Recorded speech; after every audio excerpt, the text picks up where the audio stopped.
Hello viewers, welcome back to Candid Conversations with Ganesh Kuppala. You have seen a lot of prominent guests on my show from both social impact and business leadership. Today, I'm really proud and excited to bring the guest. When I introduce the guest to you, you probably don't need any introduction. He's one of the legendary politicians that UK India has seen. And we have Virendra Sharma ji with us. Virendra Sharma ji, I'm sure people don't need any introduction, but just to kind of bring it to the younger generation, Virendra Sharma ji is in politics for more than 50 years, and we just celebrated 50 years of Virendra Sharma in the recent times. And I think the whole year we've been celebrating and we will be celebrating. So it's an amazing thing to see. And what Virendra Sharma ji has done for India's diaspora and UK primarily is exceptional. So today we are going to go deep into those conversations. So Virendra Sharma ji, thank you so much for your time and coming to our studio and being with us today. It'll be helpful to, especially for the younger generation, to understand how you started your career. Where did you start? I mean, you were a conductor in the bus. Bus conductor, yeah. Yeah, and you moved from India in 1968, somewhere around that. Could you please give me a brief of the journey? Yeah. Ganesh, thank you very much for inviting me this morning, and it's a great honor and a privilege. I must say in the beginning that this is my now journey after I decided to step down as a member of parliament, is to make links with the next generation. As you said, that I arrived in this country in 1968 at the age of nearly 21. Okay. I started my working life as a bus conductor. And I always proudly say that it was the bus route number 207 on Uxbridge Road, which is quite famous and known bus route.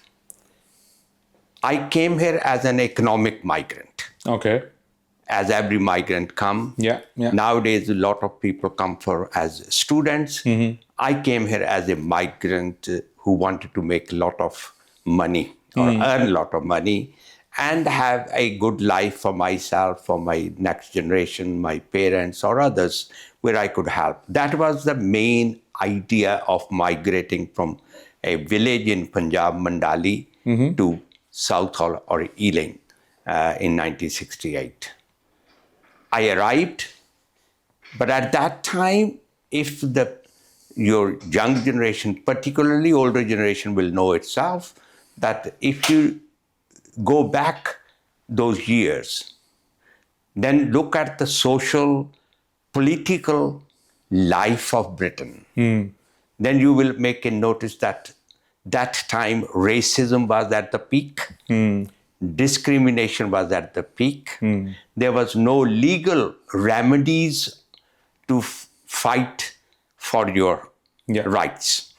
There was no race act, no sex discrimination act, no old people's act. There was no disabled act. So there was no act to protect on equality basis.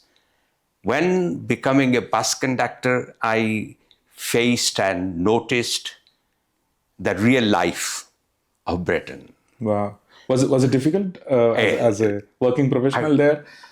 So I mean, you can imagine. Sharmaji, so you were experiencing it live in the buses. Was that happening? But the discrimination, racism, reaction from the section of the community against black people. I called all of us. Colored, yeah. No, I call the black people. Okay. That's a political term, and I feel that any other term is derogatory. Black term is the term which we politically accepted it. Now, with the time, the terminologies have changed. So I might be using some old terminology. That's fine. That we, the black people, faced discrimination from both sides, from the establishments and the public. Wow. That discrimination, not one side.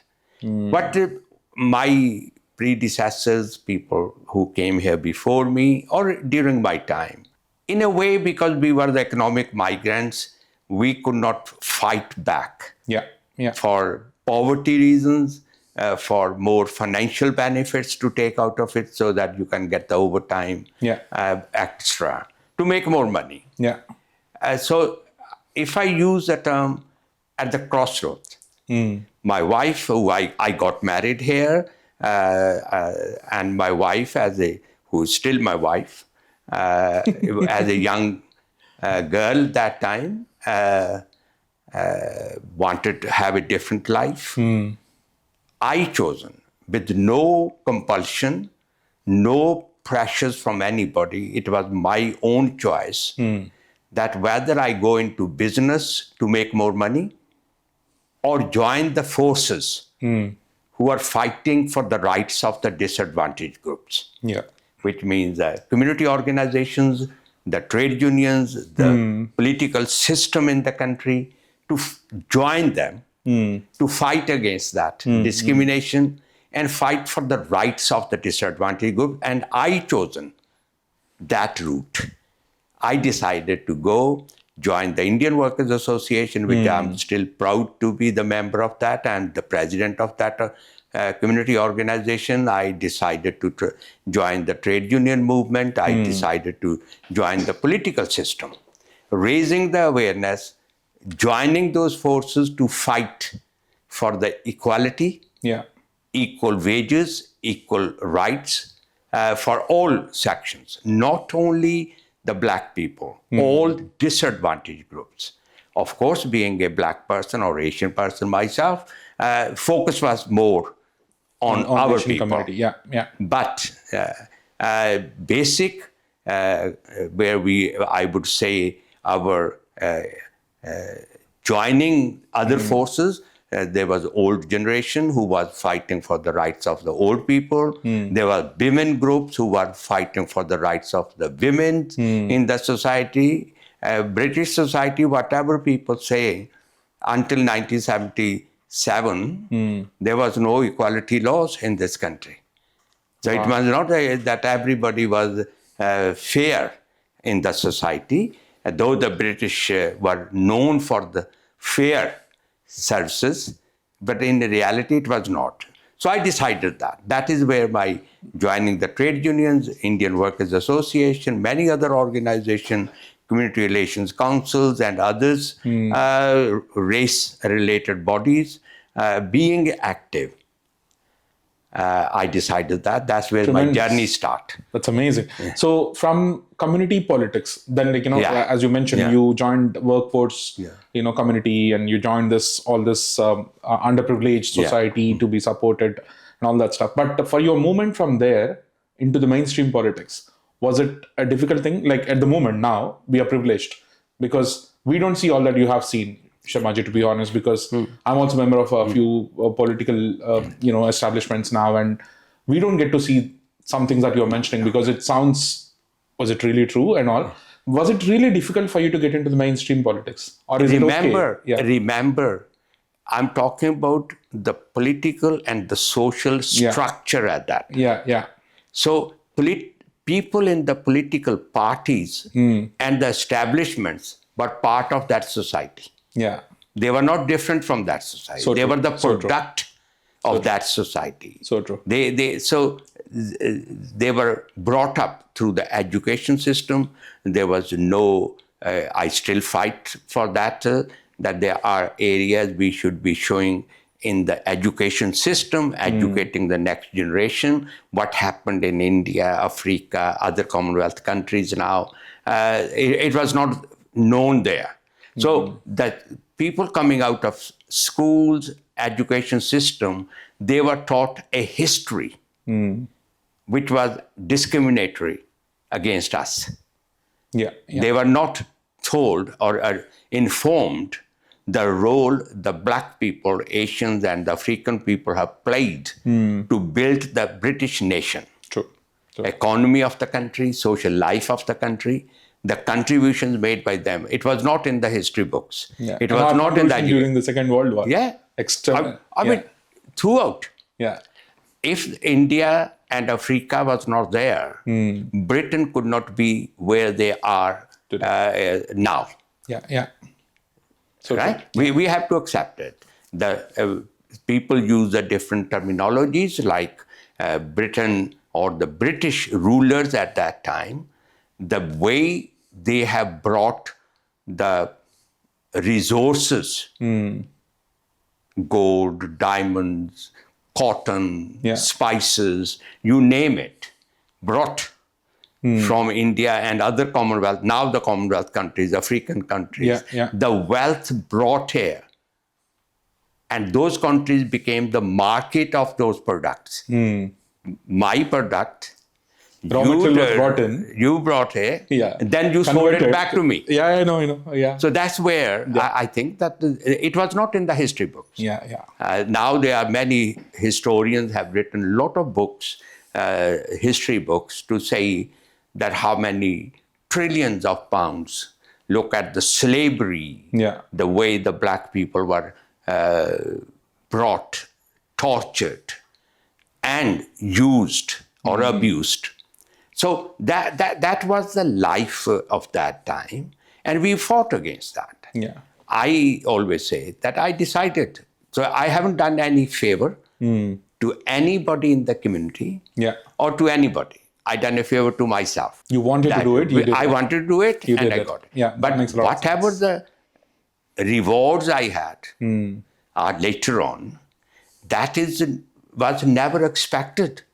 Just a bonus. It is no. I mean, I never thought leaving village in India, coming to Britain, I will become a councillor, I will become a mayor, I will become a member of parliament, and as with your kind and generous comments on that, become a senior legendary. No, you're being humble, whatever you are whatever.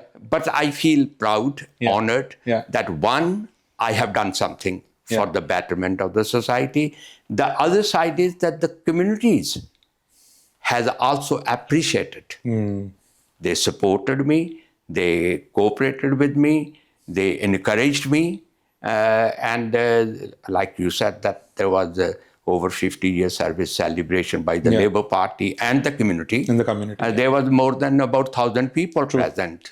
And they honored me. So that is the great honor, I would take it. And I feel that public recognized, appreciated my contribution. One thing I must say to the next generation, when we came into politics, when I use the term we, me, many other my friends and colleagues in the labor movement and in the equality movement, we never thought we will be. Because, one, there was no role models for us. Now, we got nearly 30 Black and Asian MPs, or more than 30, 30, nearly 29 Asian MPs, then the Black MPs. So now you can see ministers. Number of ministers now. We had the Prime Minister. We had the Prime Minister. So, but if you look at now, these young people, when they put the parliamentary channel on, when they go to the local councils, then they can see some of them, same color, same background, and sitting in the parliament, sitting in the local chambers, contributing. You may differ politically, you may differ for other reasons. One thing which will inspire you or encourage you is that one of us or some of us has gone there. And I means that the young generation, the next generation, they should have the confidence now to participate, then contribute, and one day become. And build the nation. Build the nation. That's we are now living in Britain. It's our country. Majority, I haven't seen anybody going back. And I don't think that anybody, new arrivals, young generation, have immediate thoughts to go back to the country of their parents or grandparents came.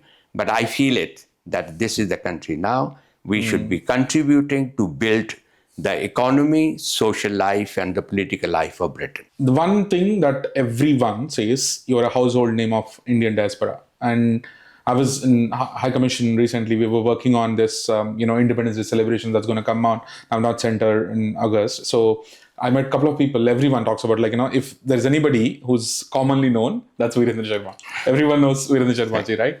So what I wanted to quickly highlight is now we have 2 million Indian diaspora sitting in UK.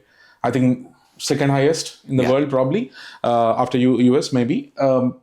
And the kind of contribution from Indian diaspora is increasing. Everyone accepts it now. People recognize both from the policy side of it. As you rightly mentioned, if you go to Parliament now, you see a lot of South Asian community being the policymakers. Yeah. And I was super, super happy when we saw Seemaji has become a Minister for Home Affairs, and then other people are doing exceptionally well, all of this stuff, right? So, which is amazing. That's great news to hear. So what's your take on, what Indian diaspora should do more to be more prominent in Britain so that, we can make our mark even better? Because a lot of Indian diaspora listens to you. So I want to get that message from you. What should these 2 million people think about, say, next 5 years, 10 years? How can we be the policymakers? One, which I always say, if we look at the Asians in generally, Indians and people from Southeast Asia, one thing we have very common in all faith groups, because I start from the faith, that is predominantly we are more focused on. Yeah. If we are the Sikh, we focus on the Sikh in the Gurdwara. That's your roots. Hindu in the mandars. Muslim go to the mosque. A Christian go to the church. So that is the focus. But if you look at the main theme in those faith groups is the service. Service not to yourself, service to the humanity, to those disadvantaged groups, the people who are needy. I use that phrase as we are equality-based faiths. We wanted equal life for everybody. We pray for everybody. We don't pray for me, we pray for us. Yeah. So that is the first thing which the Asian community do good. But then there's an element which forgets that side. We are very good professionally. If you look at every establishment, from health, legal, accountancy, general frontline staff, you will see the contribution from Asian community or the Black communities. And every system recognize that. I wanted the next generation to be more forceful on be professional, be a good citizen, and make sure that service delivery is not forgotten. They need to look at more on that. Yeah. The now generation have less problems of doing the service delivery. Remember, the people, the working class people who had no skills, they had the brain, they had the intelligence, but they had no skills, no mechanical skills.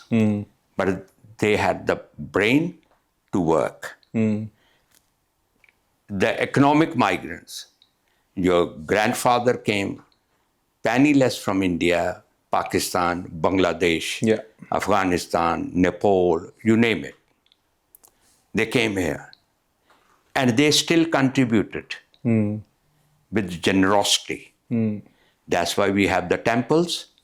That's why we have the mosques. That's why we have the gurdwaras. That is the contribution, not from the system in Britain. It is the contribution from the individuals. It's the diaspora.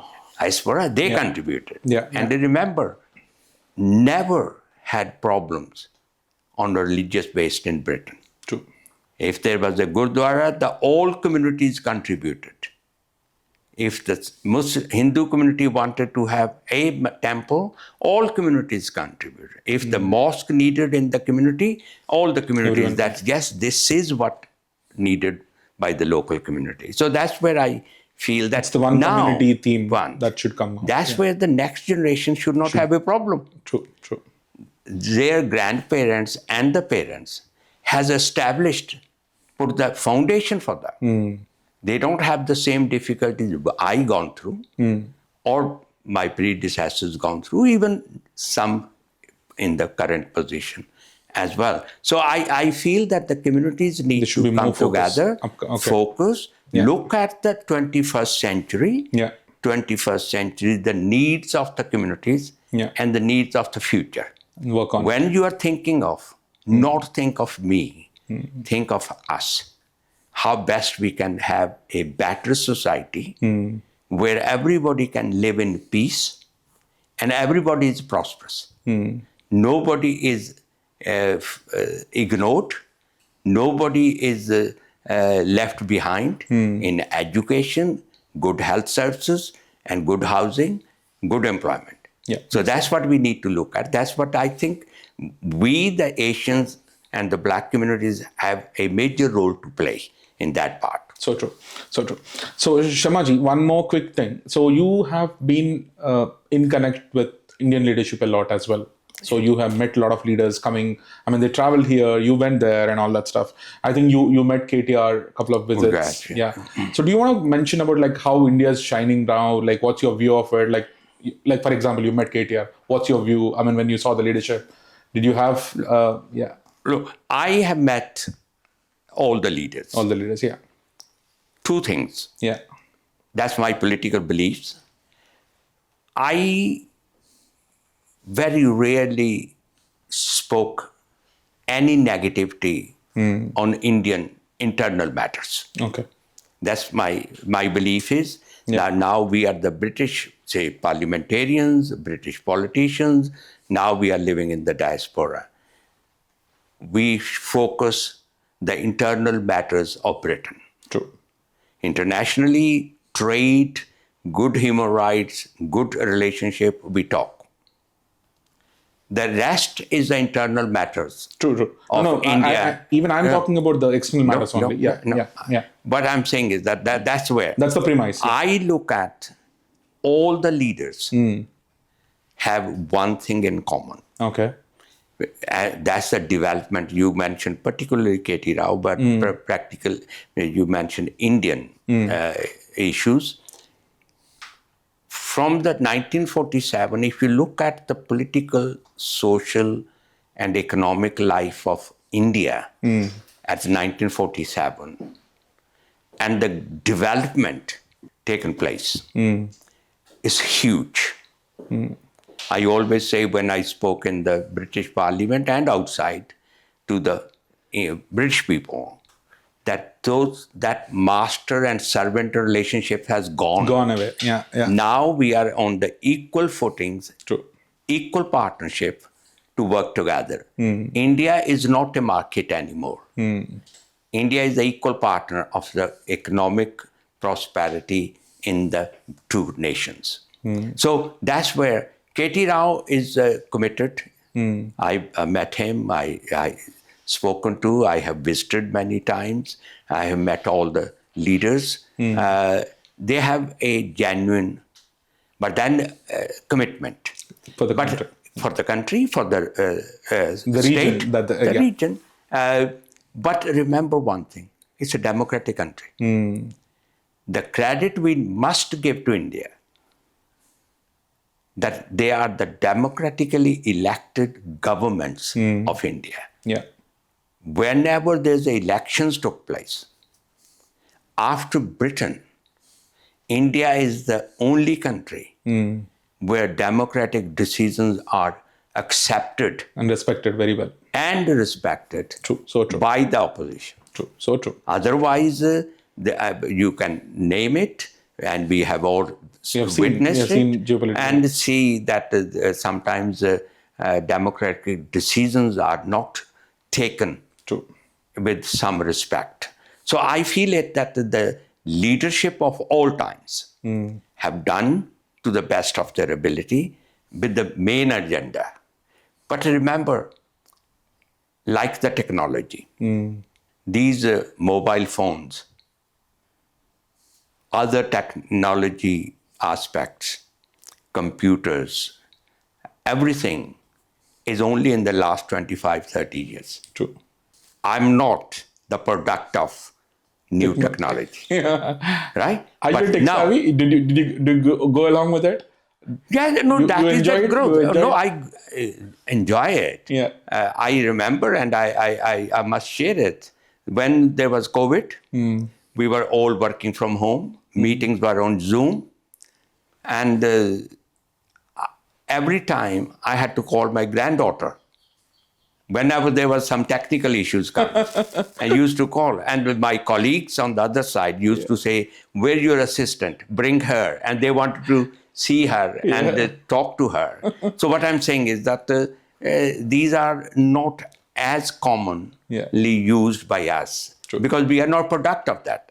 Now the 10 years old child knows better, more than I know it.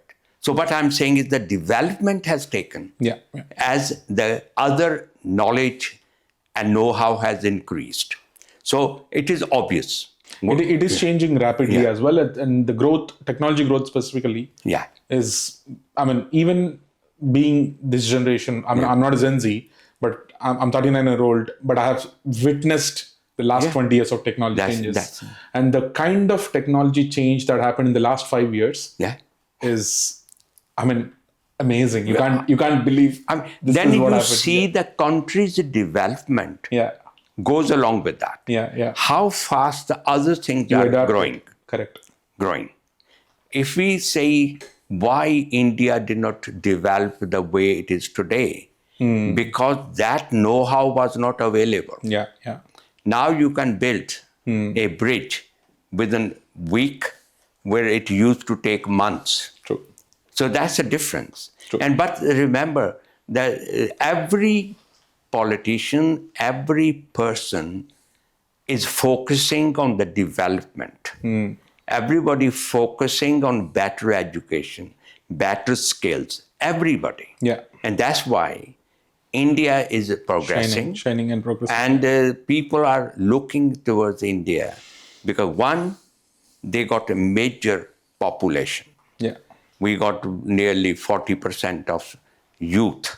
65%. Right. 65% of the Indian population is less than 35 years age. That's it. So it means that they are the future. It is, indeed. And that's what they're producing. If you look at in Britain, the figures you will know better than I do. I can make a standard statement. If you go to the National Health Service, how many doctors? If you go into the GP circles, how many GPs we have? Where they studied? India. The bunch of them. The lot majority, of them. Majority. Now there's a shortage of nurses. Where everybody is looking at? India.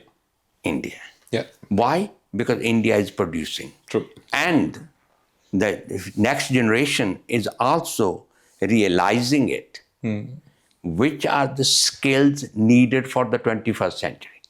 We need to create the workforce with the focus on what are the needs of the future. If you are producing the workforce which are 14th century or 16th century mindset, they will not fit in the 21st. I know. We need to move looking at the needs of the 21st century and prepare our next generation so that they can contribute, they can benefit and build. Amazing. So one thing, one great news all of us appreciated is the latest announcement about the free trade agreement between India and UK. It's been long waited. I know. I mean, I'm sure you would have met Piyush Goyal ji was here multiple times, and there was the rest of the bunch was here.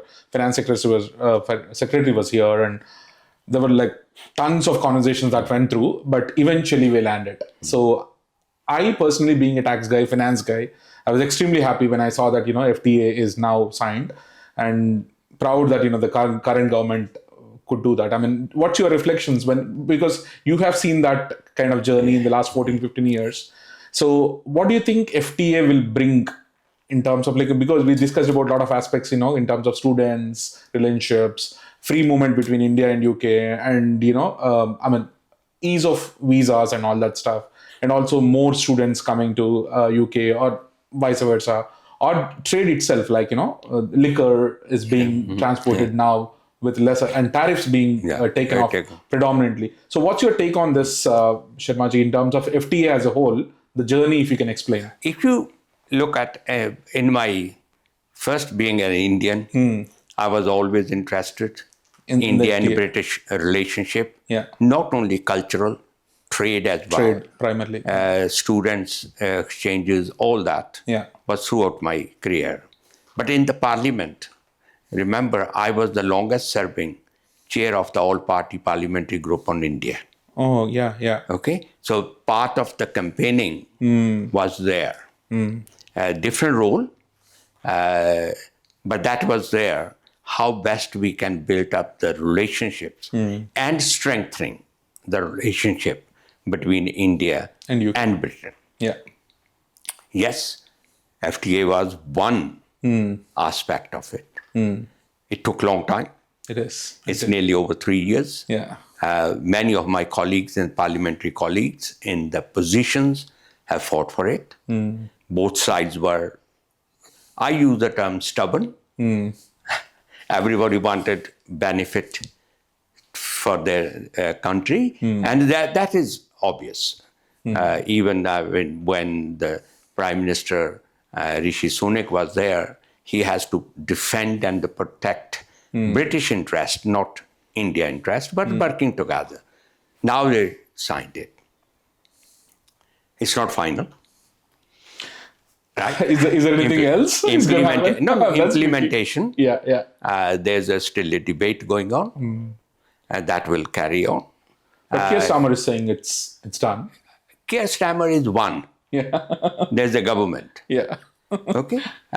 Sometimes people say the Prime Minister tells. It's not always the case. There's taking the advantages, disadvantages, improvements. It will take. It's the next year the implementation come. So for that 1 year, if there's any changes need to be made with the proper consultation, they will be doing it.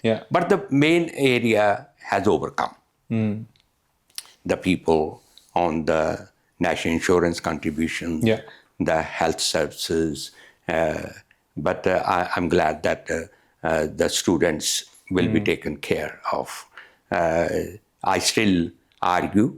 Last week there was a meeting in the parliament which I was saying that the students should not be included into the immigration numbers. I always fought for it, that no, students are here not as immigrants, they are the students.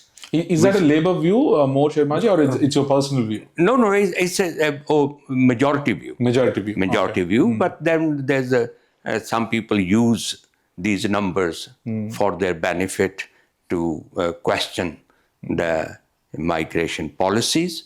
And I think the students are here. Majority, now the political economic life of India has changed. A lot of people will have every reason to go back. Not majority people have to stay here because the opportunities will be available back home, back in India as well. That's my belief. But current diaspora is the bridge. The future students who go back will become the bridge between India and Britain for two reasons. One is that they will understand. That's why this 2 years after education PSW work. But they're cutting it down to 18 months now. I don't know why. Still there's argument on that. I believe that 2 years work experience built and set your mindset so that what kind of work ethics you need to take back. what kind of the other skills you take back. The most important, which benefits the investors from Britain in India, is that you got inbuilt workforce. Person understand the British working life, culture, yeah, and the language. yeah, And they also have the advantage of their own mother tongue. correct. Say if they're going to South India, and if you get in-house workforce from there who understand the both languages and the work ethics, they can contribute more and benefit the investor more. Yeah, it is valid. Yeah, it is definitely valid. That's where it's a simple layperson's argument. I'm not saying this is very academic argument, but this is the argument a person like myself will put forward. The advantages to the two nations for them, and why the students, when they go back, they will have, once they studied here, they got the education that, but the Indian education system is also getting very advanced. It's not the same as it used to be, say, 40 years ago. Yeah, no, More they have universities introduced, introduced a new education policy 3 years back. Yeah. And they're calling, by the way, former Vice President of India, Mr. Venkaiah Naidu, was here this week. Yeah. And I had an opportunity to meet, and he was mentioning about the kind of, he did speak about FTA and relationships between India and UK. I'm sure you have, I mean, a lot of people have invested into this.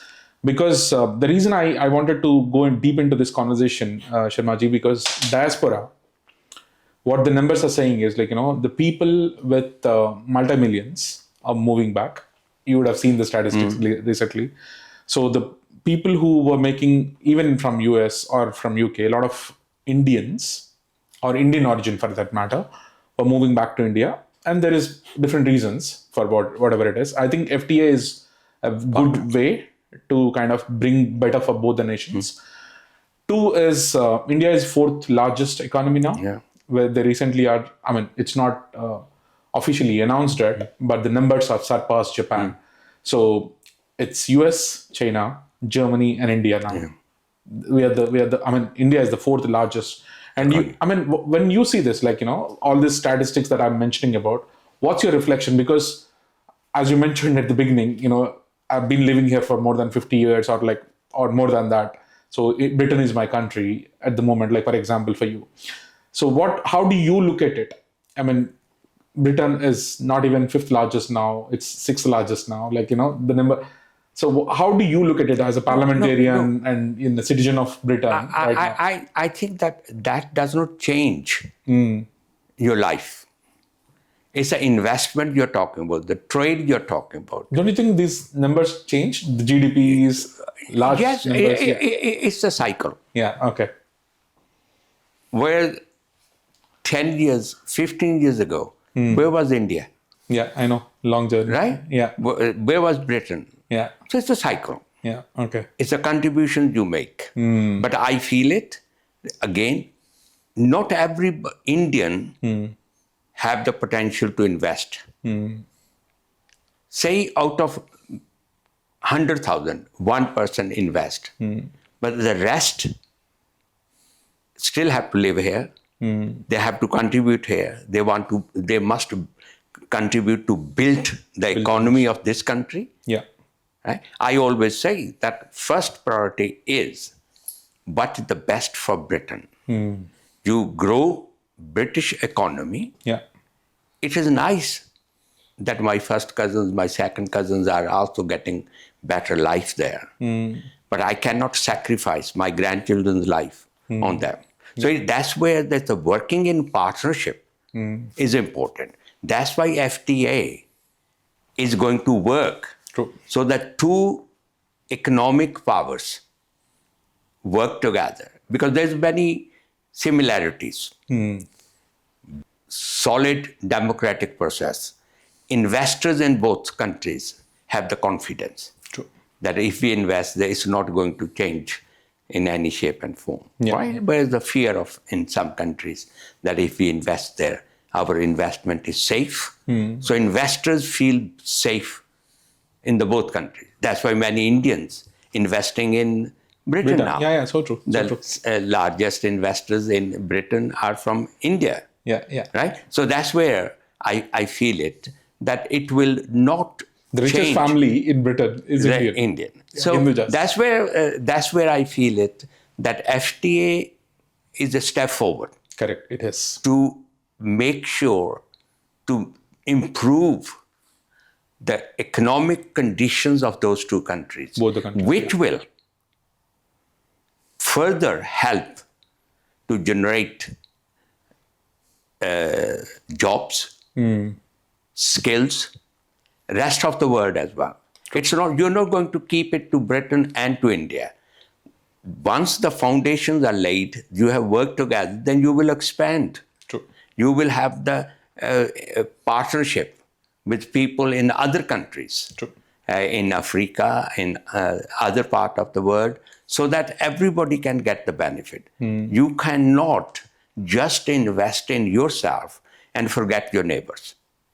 Very good. You to improve your economic and social life is that if others also having, otherwise what is the comparison? True. You can't compare yourself. If the other side is very low and you are very high, then there's no comparison. If it is going near to each other, you say, look, yes, they have come 70%, we are 90%, we need to get a little bit up. Balanced. So balance up. And I feel it, that FTA will help. Again, my belief is not only improve the conditions of these two countries, India and Britain, but these two democratic countries will take it further to advance the other communities, other nations, and so that work towards peace. If you are economically powerful, but there's no peace, then it's a worry. Then what is the benefit of that? I actually did want to touch base on that. I was thinking whether it's controversial, should I go there or not. But what's your take on the geopolitical situation right now? I mean, if you don't want to comment, it's absolutely fine. But if you want to comment on it.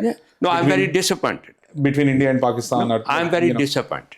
Okay. Because I don't believe in war. 21st century is not for the war. It is not for the power struggle. It's for the prosperity. And I feel, and I always advocate, war brings destruction. Peace brings prosperity. No one gets benefited out of war. No, look at in the last months or so, what we are talking about. War. India and Pakistan. You mentioned India and Pakistan, I would say. What is getting to the ordinary people there? What satisfaction they're having? Innocent people are killed, irrespective of which, I'm not going to in the blame culture. Whoever it is, it's up to the individual to decide. But I'm saying that war, any disturbance, is not bringing prosperity. It's not bringing better education. It's not bringing any economic prosperity. It's a destruction. So people, if you look at that area, there's no development, no growth. I'm glad that it stopped. It's totally because nobody else talked about anything else. I know. I completely. So I think that wherever these situations are, I think those diversion from the real issues is the war. So real issues are, again, I repeat, in my view, the future generations, and I'm a grandfather. I feel my grandchildren need to have a good education. My grandchildren have a good employment opportunities. They have good economic prosperity. I wanted them to have a better housing. And later on, for myself, there should be a good old age life. And for my future generations as well. And just to add one thing, the environment. COP26, COP25, we discussed about all that stuff. Everyone went back, met in the Paris, said, sustainability is the only way to live. All that stuff, you come back and you see these global geopolitical issues. Doesn't help. If you want to build your future, as you rightly mentioned, Sharmaji, and I'm super glad you mentioned it, you build your nations for your future generations. Yeah. You build your nation for next 40 years, next 80 years, next 100 years. And I'm a father of 13-year-old, 12-year-old. And every time I see what's happening in the global situations, I feel a bit intimidated and frightened. You will have sleepless nights thinking about, okay, what should I do now? My kid is growing in a space where countries don't understand, or like, I'm not talking about one country here. I'm talking about the overall situation, because my kid goes to a school. We all live in London, right? Obviously, you go to a school, you hear about this Russia, Ukraine stuff. You hear about Gaza situations. You hear about, what happened in India, Pakistan. You hear about all that stuff. At least we as kids, 20 years back, did not hear this much versus now.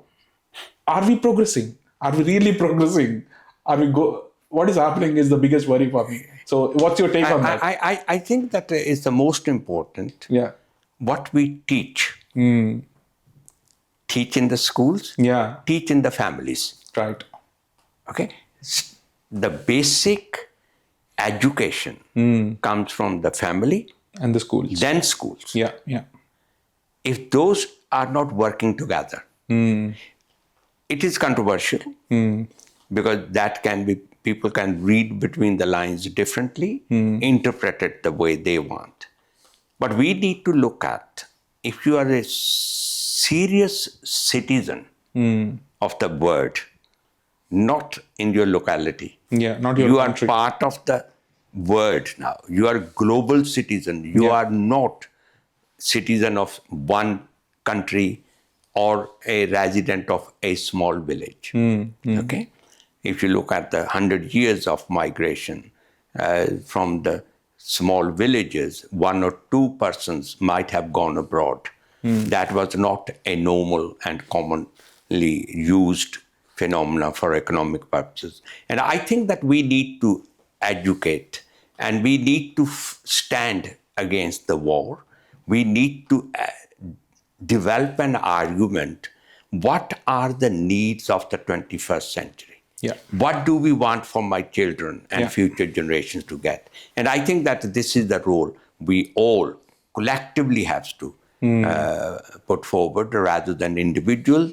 I'm sure that the role you playing with a very productive way, getting the different point of views. I'm glad that you gave me the opportunity to express my experience my pleasure, and my views through you. And I would like to meet like-minded people whenever it is possible and wherever it is possible, so that we can build a society where we can have more peaceful situation. Brilliant. Amazing. That's very well put forward, obviously, Sharmaji. So any closing remarks or thoughts in terms of Diaspora, Sharmaji? You have seen Diaspora growing the way we have grown. What I personally want to, envision, because I'm an aspirant in terms of political system as well, and I would want to kind of see Indian diaspora, or for that matter, Asian diaspora, growing more into the policy-making space. And we always look forward to leaders like yourself, Seemaji, and many others sitting in the parliament right now. We get inspired. But what I wanted to ask you, always, I'm sure I've spoken to you personally as well, what's that one leadership thing, if you want to say, must have? Like, without this, you can't go forward.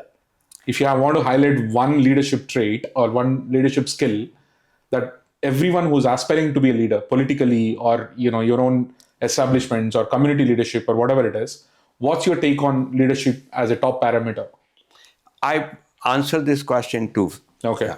One is, I wanted to appeal through you, through your program, that people like myself are the leaders of the past, not for the future. But there's one common thing between me and the future leaders, that we are both at the present. Yeah. I'm at the present, but not the future. But I wanted to work with the future before I leave this planet. I wanted to meet as many as young people. Yeah. I'm quite happy to go through the struggles we gone through so that they don't have to go through the same Yeah. to carry on the future. That's the first thing I wanted to appeal. So I'm available. Yeah. I wanted to meet, and that's my mission is. Absolutely. That I'm going around the country and I wanted to meet as many people as possible. And I would love to arrange something with, because we do go to LSE and we do go to UL a lot. Yeah. And if we get a chance to, like, if there is an aspiring political or the community leadership people, it'll be amazing to hear from you. Even if you don't have ambition to be member of parliament, you don't have ambition to be, but everybody have a role to play in public life. Yeah, that's true. Everybody, from a voter registrant to the vote casting. True. That's a process, is the beginning. The other side is that you have a vision. If you want to be a future leader, you must have a vision. Politics is not that I want to be a politician. There should be the reason behind why you want to be a politician. When I joined, I was not with the vision that I will be a member of parliament. I was there to change the life, change the society, making sure that our contributions and positions are recognized. But these things happens later on. So you have a vision. Yeah. With the vision, you have a plan. But their vision should be with honesty, with sincerity, and a commitment. That's the future leadership. That's or any brilliant. leadership. I think that's very well summarized, Sharmaji. And I would love to talk to you for like hours together. It'll be amazing. But thank you so much. But on one closing remark, just for the last 30 seconds, maybe I'll not take much of your time. How important is it to have a mentor? And did you have a mentor? Who was your guru? And if you can just remember, let's say thank you to the gurus. I in life, at the different times, they're the gurus.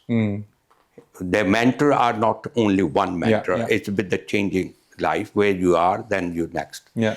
But my guru was my father. Okay. I learned from my father the whole my public vision, the how to develop your personal and political life. Brilliant. I learned from my father. Brilliant, brilliant. Thank you so much, Sharmaji. Thank you. It's a brilliant conversation. Thank you so much, audience. I'm sure you have learned a lot from this conversation. Sharmaji is such a legend, and it's been always inspiring to have met him in person. We had multiple conversations before.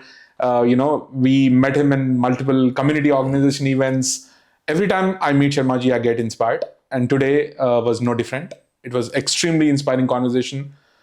Guys who's watching this and future generation leaders and all, just remember what Sharmaji said: vision, commitment to serve the nation is the only way to go forward. And appeal to the global leadership, please do watch out for the future generations. That's key point I have taken from conversation today, Sharmaji. You build your nation for the next 100 years, next 200 years. You don't build a nation based on your past. You build nation based on your future. So let's look forward to that. Hopefully everyone focuses on that. Thank you so much for watching us. We'll see you again in the next Candid Conversations with Ganesh Kuppala. Sayonara.